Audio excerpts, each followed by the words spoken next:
Today I'd like to start sharing with you a whole nother way to look at integrity that actually grounds us in a whole other world. A world that's about something more than how we feel or belonging. I want to talk about integrity from two places. So the first place we want to look at is integrity is not morality. So morality is cultural. It's something that gets created about us, our feelings, our morals. But that's not the kind of integrity we're talking about. This kind of integrity is structural. It's something that's designed to have things work, something that's sound, something that you can always count on. What that basically means is we start paying attention to our words, paying attention to when we use our words.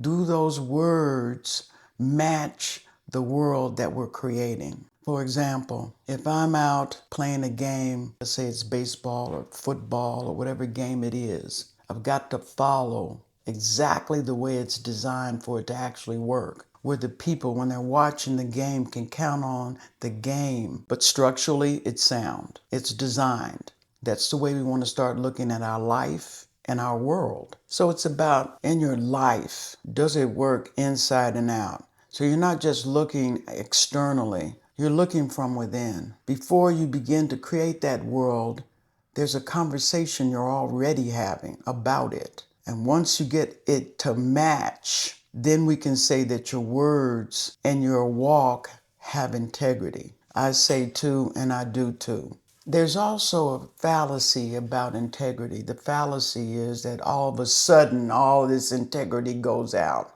It doesn't really work like that. It's actually more like a drip. And it starts like you do it just the way it's meant to be done. You don't cut any corners. Then all of a sudden you get threatened by something in a relationship and you tell a little lie. Oops. Then you go to work one day and you lie about what time you came into work.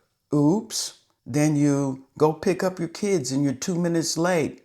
Oops. That's how it looks. And then all of a sudden it comes crashing down because you haven't managed and looked at your word, the conversations you're in. So integrity is not negotiable. You can't negotiate it. It's not optional. But how do you get your power back is bit by bit, you start to restore it. You start to go back and let people know where you missed the boat. And you start to do this over and over again. You start to look at your life and have your actions match it. And that repetition over and over again has you walk the talk, because it's not about perfection. The more you try to be perfect, the worse it gets. But the more you stand for your character and you stand for your choices, and not just from belief, but from walking the talk. No shallow language, no pretending, no lying. Being truthful to yourself is the highest level of integrity.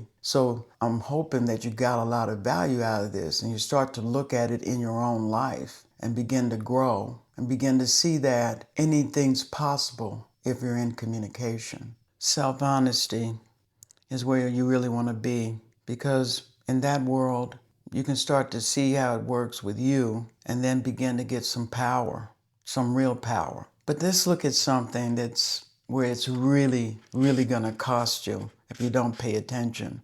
And let's bring into this the world of leadership. When you're a leader and you're managing your life as a leader, has a major impact on others when your integrity is not managed with the highest level of intention. You see, people don't follow titles. Just because you have a title does not mean much of anything. Not really. If you just look at the nature of it, they're not following your title. They're following you because they agree with you. They're following you because your worldview, your point of view matches what they think theirs is. So if your integrity's out, so is theirs. And this has major compound interest. It's where it has the potential of millions and millions of people stepping to that leader's choices versus your own. That's why you want to start with yourself as it relates to integrity, and then work in the world and find like-minded people. Unfortunately, that's not how society goes. There may be a day that it does, but right now it does not go that way. So when we say integrity is important, we're not just giving lip service.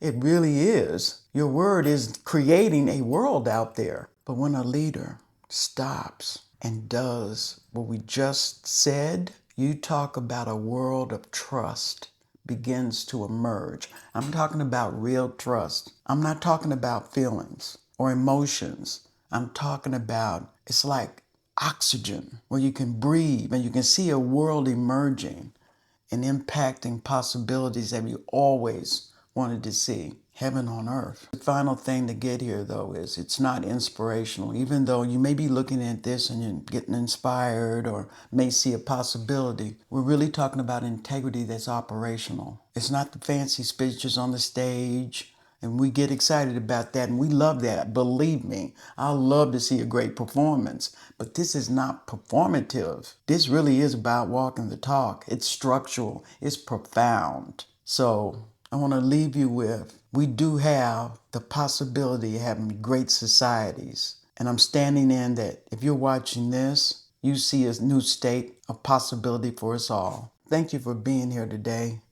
We loved having you. If you have something you want to contribute, please feel free to do that. Also, we'd love it if you would subscribe to us if you enjoyed what you saw today. Thanks, and keep on becoming.